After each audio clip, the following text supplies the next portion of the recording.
Bollywood crazy couple Deepika పడుకోన్, Ranveer Singh అభిమానులకు good news చెప్పారు. తాము తల్లిదండ్రులకు అవుతున్నట్టు అధికారికంగా ప్రకటించింది ఈ జంట. ఇన్స్టా వేదికగా పోస్ట్ పెట్టిన ఈ స్టార్ కపుల్ సెప్టెంబర్లో బిడ్డకు స్వాగతం చెబుతున్నట్టు అనౌన్స్ చేశారు. ప్రస్తుతం దీపికా ప్రెగ్నెన్సీ బాలీవుడ్లో హాట్ టాపిక్గా మారింది.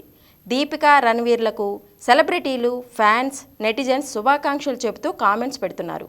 2018లో దీపికా, రణవీర్ సింగ్ల వివాహం జరిగింది.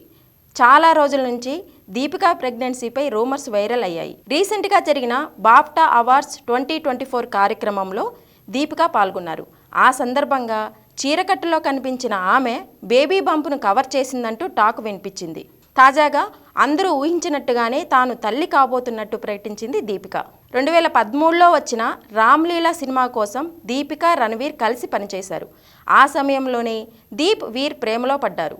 2018 నవంబర్లో ఇటలీ వేదికగా డెస్టినేషన్ వెడ్డింగ్తో వివాహ బంధంలోకి అడుగుపెట్టింది ఈ కపుల్. తాజాగా ఓ ఇంటర్వ్యూలో దీపిక పిల్లలపై తనకున్న ప్రేమను తెలిపింది. ఆ క్షణం కోసమే కుటుంబం అంతా ఎదురు చూస్తున్నామంది.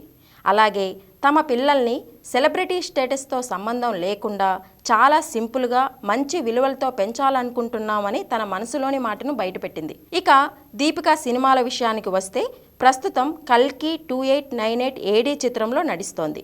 డైరెక్టర్ నాగ్ అశ్విన్ తెరకెక్కిస్తున్న ఈ మూవీలో ప్రభాస్తో జోడీ కడుతోంది దీపిక. ఇక సింగం అగైన్లో కూడా దీపిక కనిపించబోతోంది.